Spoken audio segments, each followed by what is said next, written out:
찬양 대만의 고백이 아니라 오늘 예배에 참여한 우리 모두의 고백이 될 수 있기를 바랍니다. 모든 것들이 다 하나님의 은혜입니다. 여러분들이 구한 은혜만 주셨다면 우리는 살아갈 수 없습니다. 우리가 구하지 않았음에도 우리가 살아가는데 꼭 필요한 은혜를 하나님께서 때마다 공급해 주셨기에 오늘 우리가 이렇게 살아가고 있는 것입니다. 그 은혜 날마다 감사하며 살아갈 수 있는 우리의 평생이 될 수 있길 바랍니다. 인사하겠습니다. 은혜와 평강이 성도님들에게. 아멘. 인사하시죠.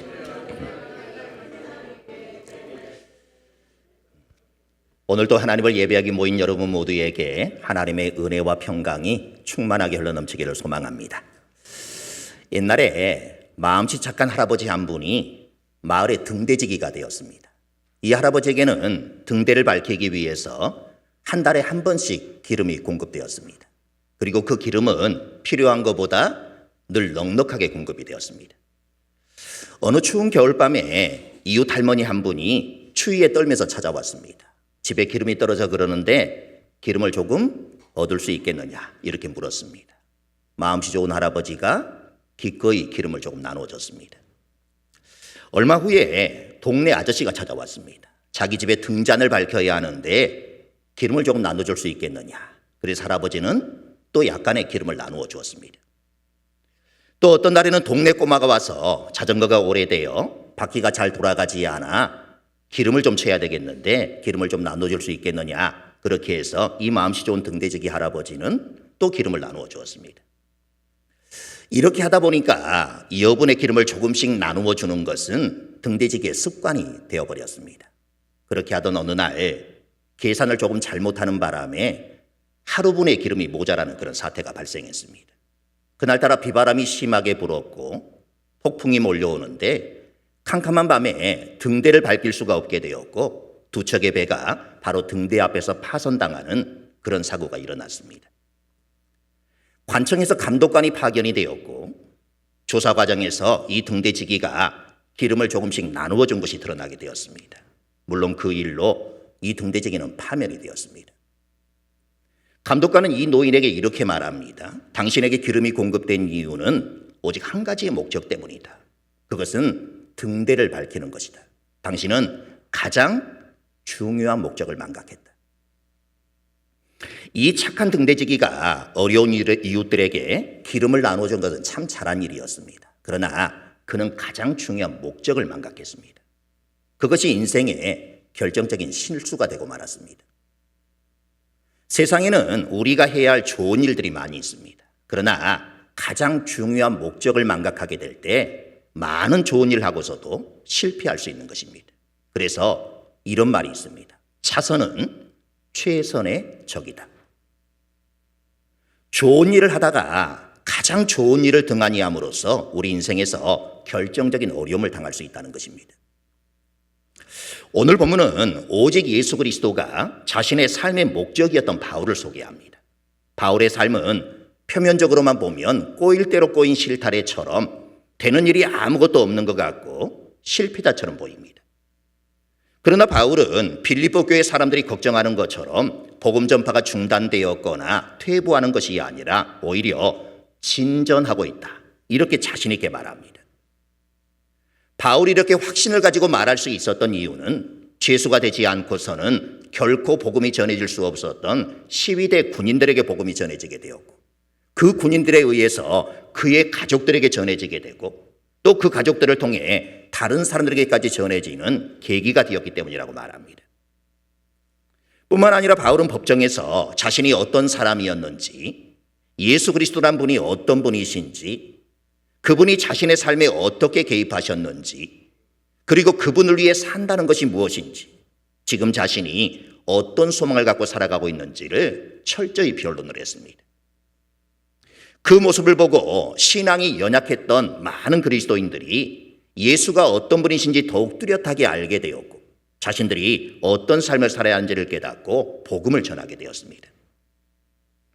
그런데 로마에는 바울과 바울이 하는 사역을 지지하는 그리스도인들만 있었던 것이 아니었습니다. 바울에게 적대적이었던 그리스도인들도 있었는데 그들은 바울을 힘들게 하려고 복음을 전하고 있었습니다. 중요한 것은 바울을 지지하는 사람들이 전하는 것이나 지지하지 않는 사람들이 전하는 것이나 모두가 다 복음이었다는 것입니다. 그래서 바울은 18절에서 이렇게 고백하는 것입니다. 읽어보겠습니다. 그러면 무엇이냐?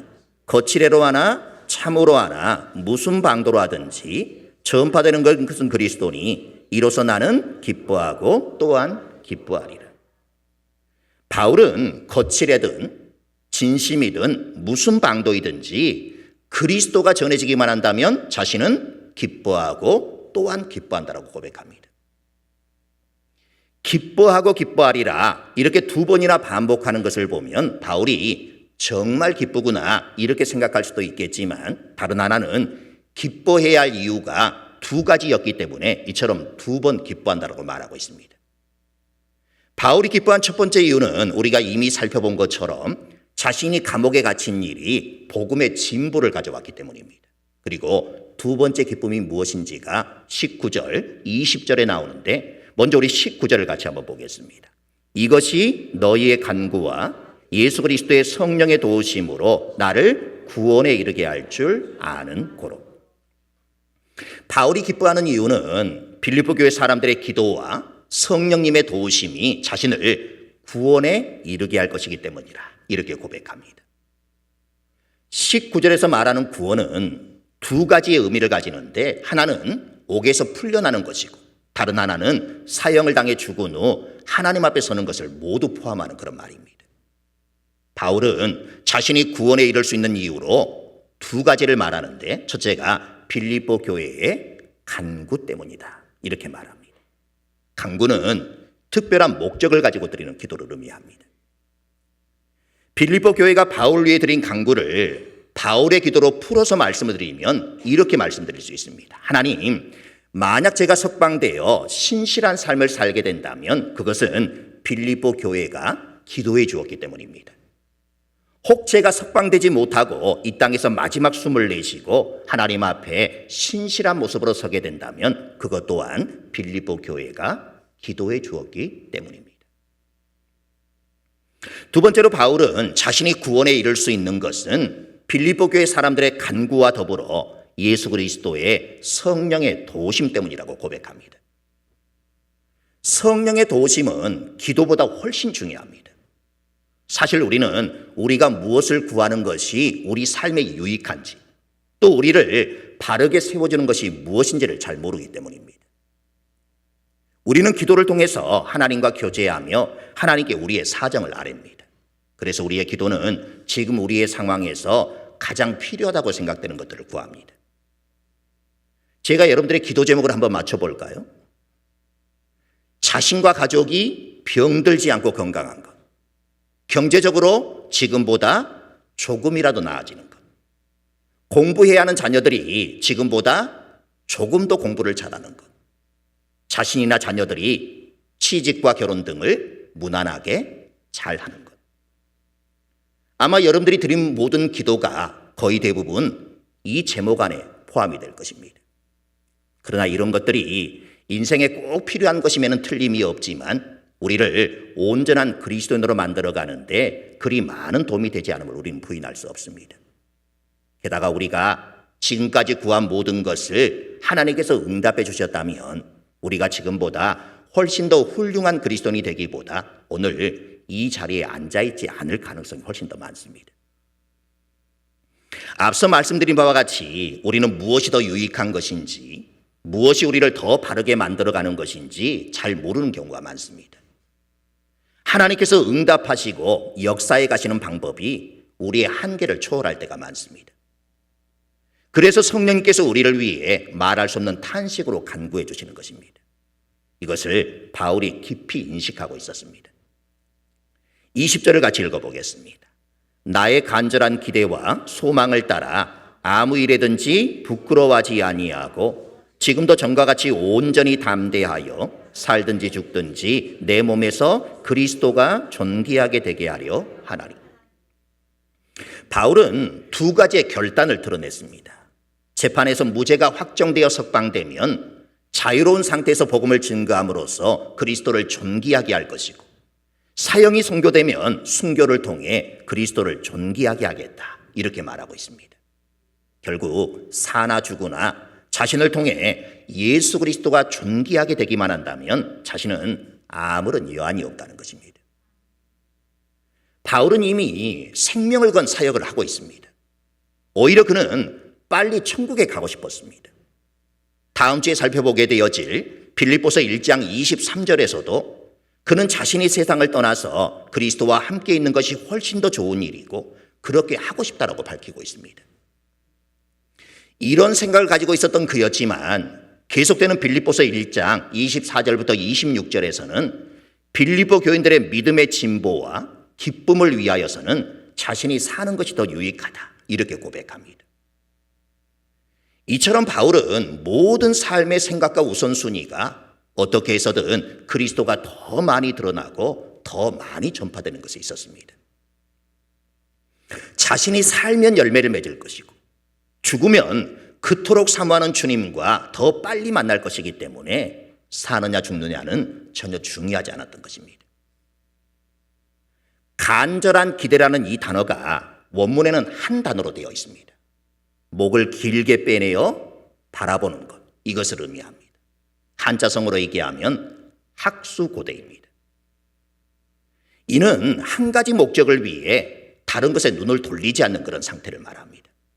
마치 경주마가 앞만 보고 질주하도록 말의 양옆을 가림으로써 꼬린 지점을 향해 질주하게 하는 것과 같습니다. 지금은 우리가 손으로 편지를 쓸 일이 별로 없습니다만 사랑하는 사람에게 편지를 쓰다가 한번 가정해 보시길 바랍니다. 편지가 상대방에게 도착하는데 2, 3일이 걸릴 것이고 상대방이 편지를 읽고 생각하고 답장을 쓰는 데에 하루 이틀이 걸릴 것입니다. 그 답장이 도착하는 데에 2, 3일이 또 걸립니다.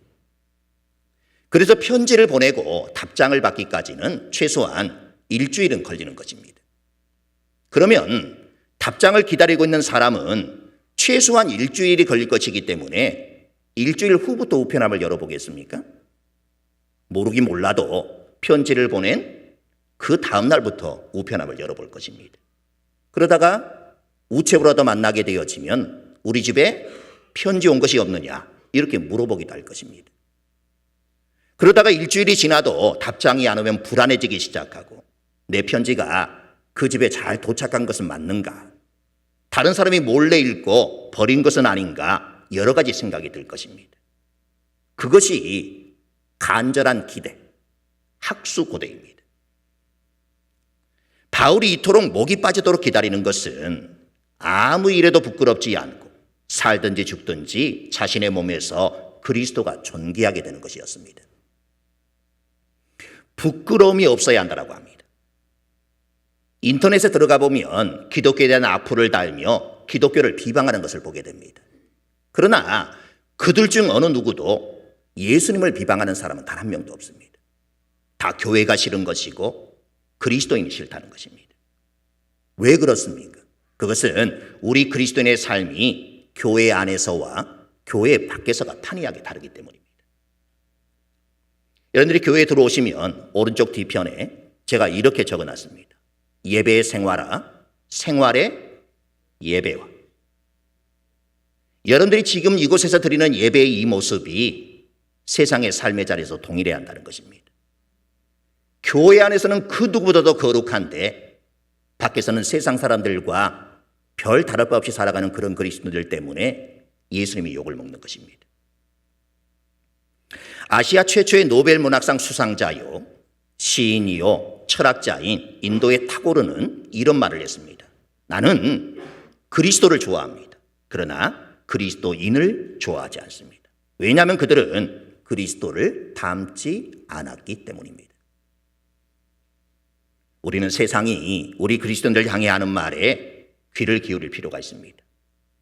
사도 바울처럼 어떤 경우에도 부끄러운 삶을 살지 않겠다. 이런 고백이 있어야 합니다.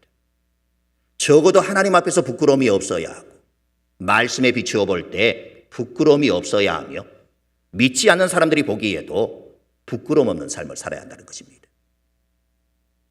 그런데 20절의 말씀을 원어로 보면 전부 능동태가 아닌 수동태로 기록되어 있습니다. 이러한 삶은 자신의 의지나 노력으로 되는 것이 아니라는 그런 말입니다. 이에 대해 바울은 이미 19절에서 끝없는 기도와 예수 그리스도의 영인 성령의 도심으로 그렇게 될 수 있음을 밝혔습니다. 우리가 그리스도께 집중할 수 있는 것은 우리의 의지나 노력이 아닌 기도의 힘이라는 것입니다.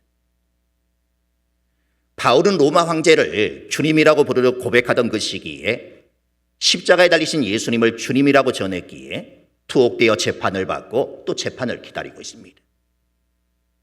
자신이 전한 내용을 부인하면 언제든지 그는 풀려날 수 있었을 것입니다. 그러나 재판이 다가온다 할지라도 재판에서 예수 그리스도를 부끄러워하지 않고 그분이 로마를 넘어 만유를 다스리시는 주님이라 이렇게 고백하겠다고 하는 것입니다. 그래서 21절이 이렇게 증가합니다. 같이 읽어보겠습니다. 이는 내게 사는 것이 그리스도니 죽는 것도 유익함이라. 바울이 이렇게 고백하는 것입니다. 내가 이 땅에 존재하는 이유도 예수 그리스도이고 존재하는 목적도 예수 그리스도이고 하나님과 사람을 섬기는 능력의 원천도 예수 그리스도이고 내가 순교하게 된다고 하더라도 그것 또한 그리스도만을 높이길 원하는 내 삶의 목적을 달성하는 것입니다. 씨름에서 가장 드라마틱하고 화려한 기술이 뒤집기 기술입니다. 예전에 상대보다 체구가 작은 이만기 씨가 자신보다 훨씬 큰 상대를 뒤집기 기술로 제압하는 그런 모습을 보면서 열광했던 그런 기억들이 다 있을 것입니다. 그런데 이 뒤집기라는 표현을 씨름 말고 다른 스포츠 경기에서도 종종 사용합니다. 경기에 지고 있다가 종료 바로 직전에 역전을 했을 때 막판 뒤집기로 승리했다. 이런 표현을 쓰곤 합니다. 역전승의 묘미와 감동을 나타내는 단어가 바로 이 뒤집기인 것입니다. 그런데 이 뒤집기 기술이 우리의 신앙생활에도 필요합니다. 하나님의 자녀는 영적 뒤집기 선수가 되어야 합니다. 넘어지고 패배한 것처럼 보이는 순간에 그것을 반전시키고 역전시키는 것이 바로 그리스도의 삶이기 때문입니다. 해리 아이언사이드라고 하는 분이 있는데 신학자요, 목사요, 작가로 유명한 그런 분이 있습니다. 이분은 홀어머니 밑에서 가난하게 살아왔습니다. 가난했기 때문에 매주 토요일과 방학 때는 한 구두방에서 구두 만드는 일을 도왔습니다. 구두방 주인은 독실한 신앙인이었습니다. 구두방 안에는 온통 성경 말씀을 걸어놓아 정작 구두를 사러 온 손님들의 눈에는 구두보다 말씀이 먼저 눈에 띌 그런 지경이었습니다. 뿐만 아니라 그는 구두 한 켤레를 만드는데도 온 정성을 다했습니다. 한 번은 아이언사이드가 이렇게 물었습니다. 아저씨, 대충 만들어 더 많은 돈을 벌지 왜 그렇게 정성을 쏟으십니까? 그랬더니 주인이 이렇게 대답했습니다. 야, 나는 돈을 벌기 위해 구두를 만드는 것이 아니라 하나님께 영광을 돌리기 위해 구두를 만든다. 아이언사이드는 구두방 주인에게서 큰 교훈을 얻었습니다. 하찮은 구두를 만드는 것도 돈이 목적이 아니라 하나님께 영광을 돌리는 것이라면 나도 무슨 일을 하든지 하나님의 영광을 위해 해야 되겠다. 우리는 근사하고 성공해야 예수님께 영광이 된다고 생각합니다. 하지만 바울은 우리의 실패와 절망조차도 예수님께 영광이 될 수 있다고 말합니다. 왜냐하면 우리 안에 사시는 분이 예수님이시기 때문입니다. 예수님이 우리 인생의 주님이시기 때문입니다. 예수님이 우리 인생을 이끌어 가시는 목자요 선장이시기 때문입니다. 우리의 최대 관심사가 예수님이면, 즉 예수님께서 이끄시는 대로 살면 우리 삶의 모든 것이 예수님께 영광이 된다는 것입니다. 여러분의 최대 관심사는 무엇입니까? 여러분은 지금 무엇을 바라보고 있습니까? 여러분의 마음은 지금 어디에 있습니까? 여러분은 여러분 자신 때문에 혹은 다른 사람 때문에 기쁨 없는 삶을 살고 있지는 않습니까? 오직 예수님께 최대 관심사를 둘 때 우리는 어떤 형편과 상황에서도 늘 기뻐할 수 있습니다. 사랑하는 성도 여러분, 기어다니는 거북이가 달리기에 탁월한 능력을 가진 토끼에게 결코 주눅들거나 포기하지 않고 끝까지 달리기 시합을 하는 이유가 무엇이겠습니까? 토끼는 거북이를 이기기 위해서 달리지만 거북이는 토끼를 이기는 것이 목적이 아니라 완주하는 것을 목적으로 삼았기 때문입니다. 종교개혁자였던 존 칼빈의 삶의 모토는 오직 하나님께만 영광을이었습니다. 우리가 수요일에 공부하고 있는 소요리 문답은 107개의 질문과 대답으로 이루어져 있는데 그 첫 번째 질문이 사람의 제일 되는 목적이 무엇이냐? 이런 질문입니다. 그리고 대답은 이렇습니다. 사람의 제일 되는 목적은 하나님을 영화롭게 하는 것과 영원토록 그를 즐거워하는 것이다. 바울이 가졌던 확신, 즉 예수님이 우리의 주님이시기 때문에 우리의 모든 삶을 통해 영광을 받으신다는 사실을 확신하고 살든지 죽든지 가난하든지 부하든지 약하든지 강하든지 예수님의 영광을 위해 살아가는 우리 모두가 되기를 바랍니다. 그래서 세상이 결코 빼앗을 수 없는 기쁨을 누리게 되시기를 간절히 소망합니다. 찬양하겠습니다.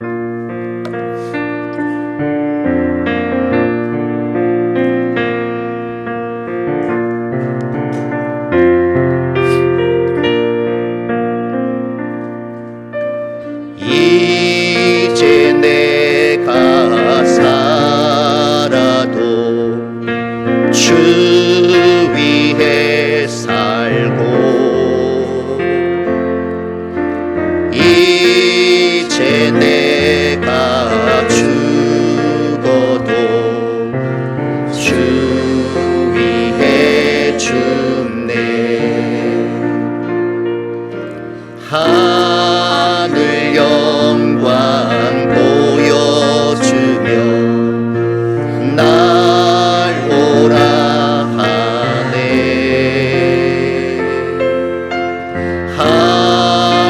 할렐루야 찬송하며 주께 갑니다.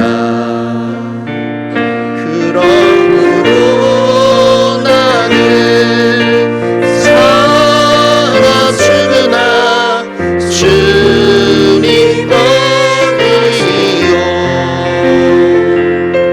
사나 죽으나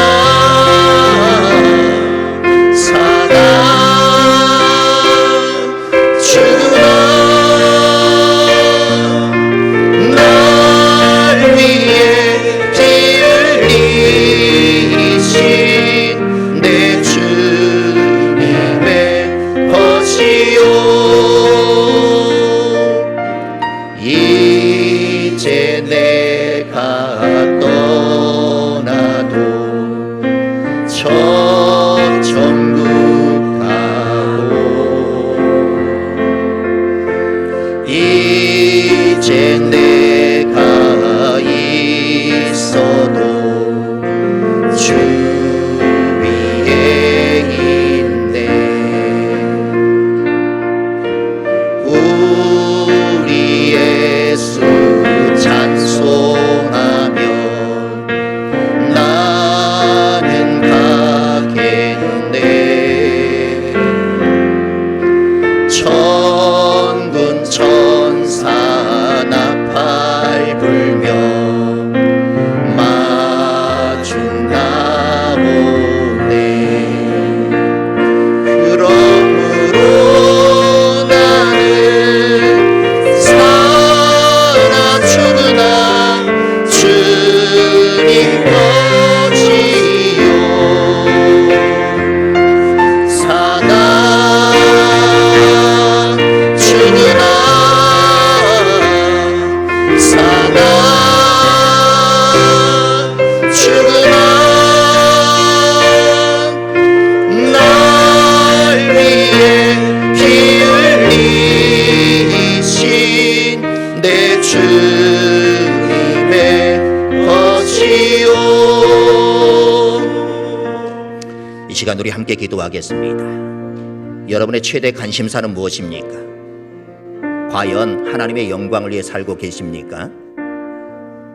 오늘 바울의 고백처럼 내가 이 땅에 존재하는 이유도 예수 그리스도이고 존재하는 목적도 예수 그리스도이고 하나님과 사람을 섬기는 능력의 원천도 예수 그리스도이고 그래서 날마다 그 예수 그리스도만이 존귀하게 되기를 원한다라고 하는 이런 고백을 가지며 살 수 있는 우리가 되기를 위해 기도하시고 이런 하나님을 고백하며 살아가는 여러분의 인생 가운데 역전시켜 주시는 하나님을 날마다 경험하며 살아갈 수 있는 삶이 되기 위해 그리고 그 하나님으로 인해 세상이 빼앗을 수 없는 기쁨을 누리며 살아가는 우리의 삶이 될 수 있기를 위해 이 한 시간 우리 합심하여 기도하도록 하겠습니다. 기도하겠습니다.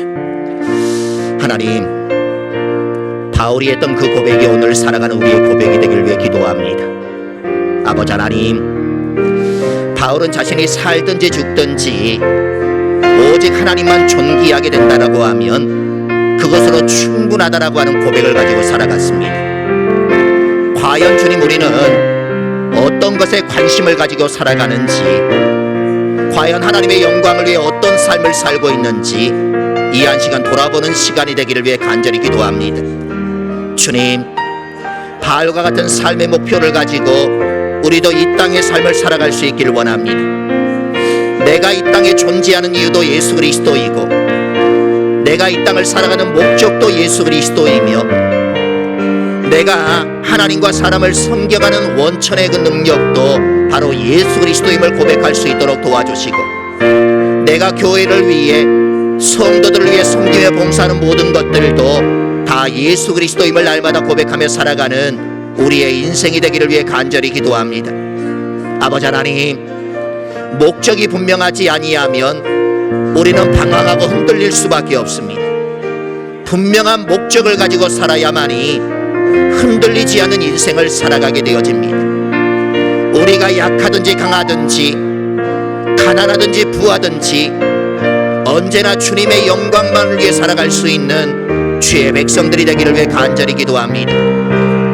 칼빈의 삶의 모토처럼 오직 하나님께 영광이 우리의 삶의 모토가 될 수 있도록 도와주시옵시고 사람의 제일 되는 목적이 무엇이냐 물을 때에 사람의 제일 되는 목적은 하나님을 영화롭게 하고 그분을 영원토록 즐거워하는 것이라고 하는 이 믿음의 고백을 가지고 살아가는 주의 백성들이 다 되게 하여 주셔서 아버지 하나님, 역전시켜 주시는 하나님의 은총을 모두가 누릴 수 있도록 도와주시옵시고 하나님으로 인해 세상이 줄 수 없는, 세상이 빼앗을 수 없는 큰 기쁨을 누리며 살아갈 수 있는 주의 백성들이 다 될 수 있도록 하나님 은혜를 베풀어 주시옵소서. 오늘도 예배를 통하여 결단하며 다짐하는 영혼들 가운데 오직 저들의 삶의 목표가 분명할 수 있는 시간이 되게 하시고 그 목적을 이루어드리게 살아가는 귀한 삶이 될 수 있도록 도와주셔서 우리의 평생의 삶을 통해 주님만 존귀하게 될 수 있다라고 하면, 주님만 높아질 수 있다라고 하면, 주님께만 영광이 되어질 수 있다라고 하면 나는 살든지 죽든지 아무런 상관이 없다라고 하는 이 믿음의 고백을 가지고 날마다 신실히 살아가는 주의 백성들이 다 될 수 있도록 하나님 역사하여 주시옵소서. 주님, 우리와 함께 해주시길 원합니다.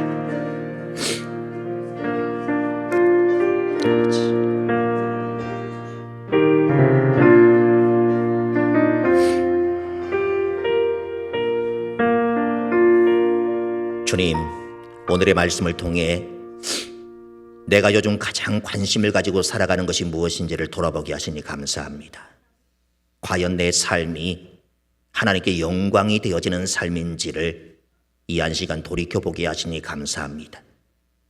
바울의 삶의 목표가 오늘을 살아가는 우리의 삶의 목표가 될 수 있기를 원합니다. 내가 이 땅에 존재하는 이유도 예수 그리스도 때문이고 내 삶의 목적도 예수 그리스도이며 내가 하나님과 사람을 섬겨가는 그 능력의 원천도 예수 그리스도라고 하는 이 고백을 가질 수 있길 원합니다. 그리하여 살든지 죽든지 나를 통해 예수 그리스도만 존귀하게 될 수 있다라고 하면 사는 것도 죽는 것도 내게 유익하다라고 고백하며 살아가는 우리의 인생이 되길 원합니다. 우리가 그런 삶을 살게 되어졌을 때 역전시켜 주시는 하나님을 경험하게 될 줄로 믿습니다. 세상이 빼앗을 수 없는 기쁨을 누리며 살게 될 줄로 믿습니다. 아버지 하나님, 성도들의 삶 가운데 오직 예수 그리스도만이 목적이 되어지는 그런 삶을 살게 하여 주옵소서. 오늘도 어떤 마음, 어떤 형편을 가지고 주님 앞에 나왔습니까? 사람에게 말 못할 아픔, 근심, 걱정이 있거든 모든 문제를 해결해 주실 수 있는 유일한 분 예수 그리스도 앞에 모든 걸 내어놓고 기도하는 영혼들이 되게 하여 주시옵소서.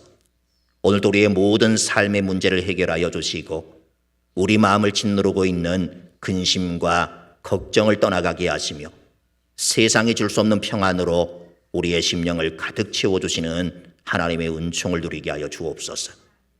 육체의 연약함을 가지고 이곳에 나온 성도들이 있으며 이 시간 주님 친히 찾아가 주시고 만져주셔서 세포 하나하나까지, 조직 하나하나까지도 하나님께서 원래 창조하셨던 그 모습 그대로 깨끗이 회복되어질 수 있는 은혜를 더하여 주셨어. 건강한 모습으로 일상의 삶을 감당하고 건강한 모습으로 주님 앞에 나와 예배할 수 있는 은혜를 더하여 주시길 원합니다. 우리 자녀들의 삶을 위해 기도합니다. 하나님께서 품게 하신 비전을 날마다 품을 수 있는 우리 자녀들이 되길 원합니다. 저들이 꿈꾸며 기도하는 대로 모든 것들이 이루어지는 그런 은혜를 부어주시길 원합니다. 저들이 걸어가는 걸음걸음마다 주님께서 친히 동행하여 주시고 이끌어 주시고 밀어주시사 그들이 험악한 인생 가운데 날마다 승리하는 삶을 살아갈 수 있도록 은혜를 베풀어 주시옵소서. 우리 자녀들이 세상에 그 무엇을 붙드는 영혼들이 되지 않도록 도와주시고 오직 예수 그리스도만 붙들고 살아가는 그런 인생들이 되게 하여 주시옵소서. 우리 자녀들의 인생을 통해서 예수 그리스도만 존귀하게 된다라고 하면 그것으로 충분하다라고 하는 이런 믿음의 고백을 가지고 살아갈 수 있는 모든 성도들이 다 되게 하여 주옵소서. 예수 그리스도의 이름으로 기도드립니다. 아멘.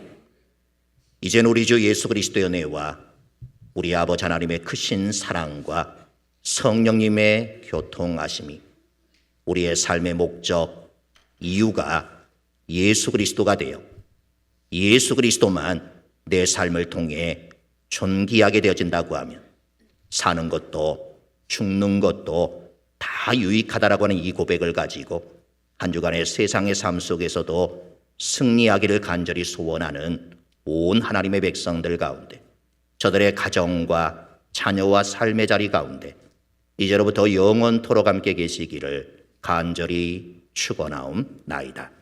아멘.